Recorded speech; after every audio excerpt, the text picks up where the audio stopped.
Navsari, a small town in present-day Gujarat, was for centuries home to Parsis of the priestly class.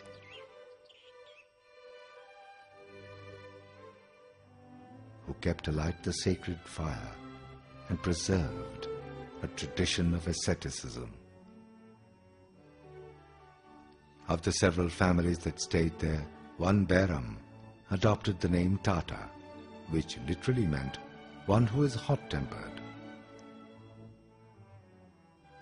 In the year 1839, on the 3rd of March, a boy was born into the family who was named Jamsetji Nusserwanji Tata. The boy was initiated into the various rites of his religion. He served his novitiate, and his name was inscribed among the priestly records. When he was 13, his father took him to Bombay and admitted him to the Elphinstone Institution. In the year 1856, Jamshedji joined the Elphinstone College, where he received a liberal education and acquired a love for reading, which lasted throughout his life. While still a student at the college, Jamshedji had a narrow escape from death. His study in his home was in an attic tower, very close to a rattling tile roof. During one terrific cyclone, his father rushed up from the floor below, insisting that Jamshedji leave the house. The son obeyed and came down to the street filled with an excited and shrieking crowd. Suddenly, the nook he had occupied was torn away by the force of the wind and came crashing down at his feet. In 1858, Jamshedji Tata passed out as a Green Scholar from the Elphinstone College, then the equivalent of a degree.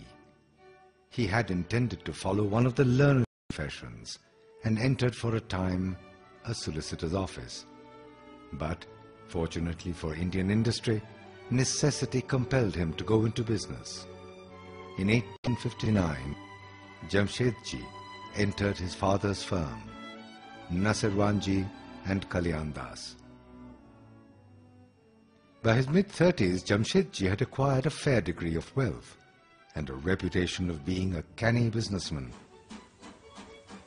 He was planning a major investment in textiles and chose Nagpur to set up a mill, to the dismay of many who felt Bombay was the obvious choice. But Jamshedji knew Nagpur had easy reach to raw cotton, was amidst a profitable market, and both coal and water were abundantly available. He struck a good bargain for a piece of marshy 10-acre land from the Raja of Nagpur and filled it up with earth to start operations. A local banker who had refused to invest in the mill later said, Mr. Tata had put earth into the ground and taken out gold. On the 1st of January 1877, the Empress Mills started operations. With the help of James Brooksby, the technical expert with the mill, he adopted the innovative ring frame technology even before it was extensively used in England. The move doubled the production, share values zoomed, and Jamshedji's reputation as an astute industrialist was firmly established. Jamshedji was a benevolent employer, and his ideas were well into the future. He offered his people shorter working hours, well-ventilated workspaces, good living conditions, performance incentives, provident fund, and gratuity long before they were made mandatory in India and the West. This stocky man with a gruff voice was full of wit and humor. He loved reading, and his library had books on literature, technology, philosophy, travel, glassware, porcelain. There was no ceiling, really. His knowledge was encyclopedic, and ideas flowed non-stop. Jamshedji loved an ingenious device and was a born pioneer. When the cinematograph first appeared, he acquired one at once. His carriages were the first to be fitted with rubber tires, whose silent progress amazed the crowd on the streets. As far back as 1901, he was seen driving a motor car in Bombay, which used to have frequent breakdowns, adding an element of adventure in the excursions. All his purchases were made not so much for himself as to let India know of the developments happening across the seas. Sir George King, chief curator of the Botanical Gardens in Calcutta, acknowledged after a chance meeting that he had actually learnt something on plants from Jamshedji. Jamshedji loved Bombay. The kindly face, the snow-white beard, and the Parsi pagadi were a familiar sight at the seafront, taking early morning walks. By the end of the 19th century, Bombay had started paying the price for heavy industrialization. Soot and grime from the textile mills were polluting the city. Jamshedji began working on a new project to supply hydroelectric power for a clean and smokeless city. Only 2 mill owners agreed to tap the power, but he still went ahead with it. What mattered to him most was that Bombay needed it.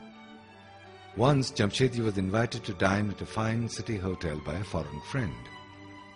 When he walked in with his host, he was accosted by a supercilious hotel manager with the infamous line, "We don't allow Indians in here."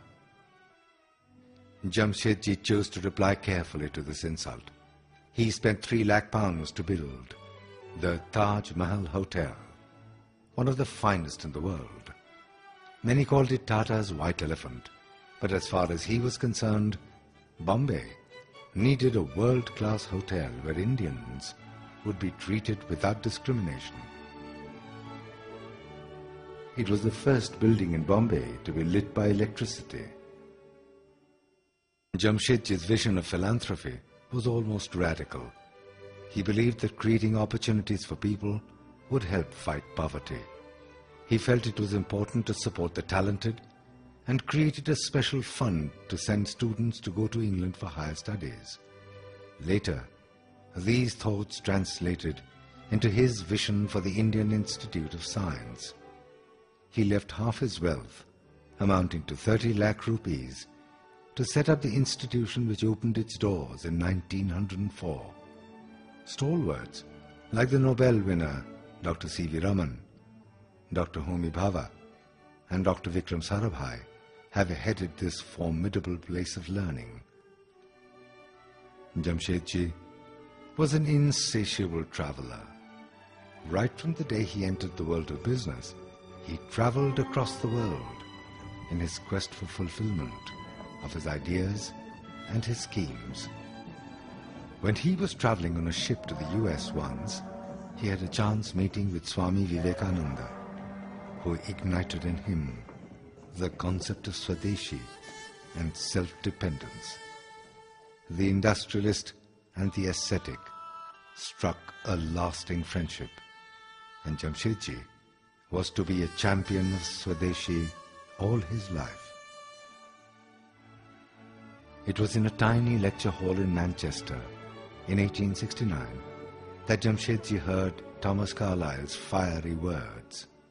"The nation which gains control of iron soon acquires the control of gold." From that moment onwards, the quest for iron and the search for the man who could help find it became an obsession with him. One late September he set sail for America, and after weeks of perseverance, he arrived at the cluttered desk of one Charles Page Perrin, a globally acknowledged geologist and metallurgist. For a long time, the two gazed at each other in silence. "Are you Charles Page Perrin?" The metallurgist nodded. At last, I've found the man I am looking for. Jamshedji's communication was precise. I have spoken to Mr. Kennedy. He will build the steel plant wherever you advise, and I will foot the bill. Will you come to India with me? Perrin was so dumbfounded, struck by the character, the force, the kindliness that radiated from Jamshedji's face, that all he could mutter was, "Yes, yes, I will go with you." It was tough going for Perrin in the harsh and demanding land, with temperatures soaring to 125 degrees, and man-eating tigers, and rogue elephants as adversaries. His team eventually struck what could perhaps be 3 billion tons of iron ore in the hills of Guru Mahisani in the Chota Nagpur district, situated within 150 miles from Calcutta. Imagine building a city in a place like this 100 years ago. But Jamshedji dreamed of providing a better life to his people. He planned the city which is now known as Jamshedpur, down to the last detail. His instructions were clear. Be sure to lay wide streets, planted with shady trees, every other of a quick-growing variety. Be sure that there is plenty of place for lawns and gardens. Reserve large areas for football, hockey, and parks. Earmark areas for Hindu temples, Mohammedan mosques, and Christian churches. For 30 years of his life, Jamshedji had dreamt of an iron and steel plant. And just when the project was beginning to take shape, he passed away in Germany. Fortunately, men like his son Dorab ensured that the dream lived on. Tata Steel, Asia's first integrated steel company, came into being in 1907. At the confluence of the two rivers, Subarnarekha and Karkhai, in a village called Shakchi,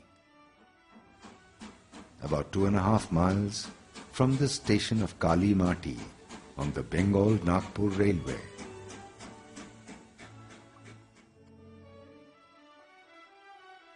Jawaharlal Nehru, the first Prime Minister of independent India, had observed,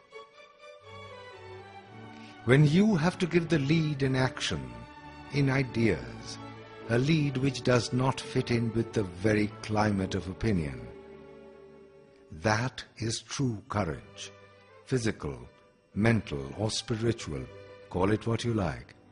And it is this type of courage and vision that Jamshedji Tata showed, and it is right that we should honor his memory and remember him as one of the big founders of modern India."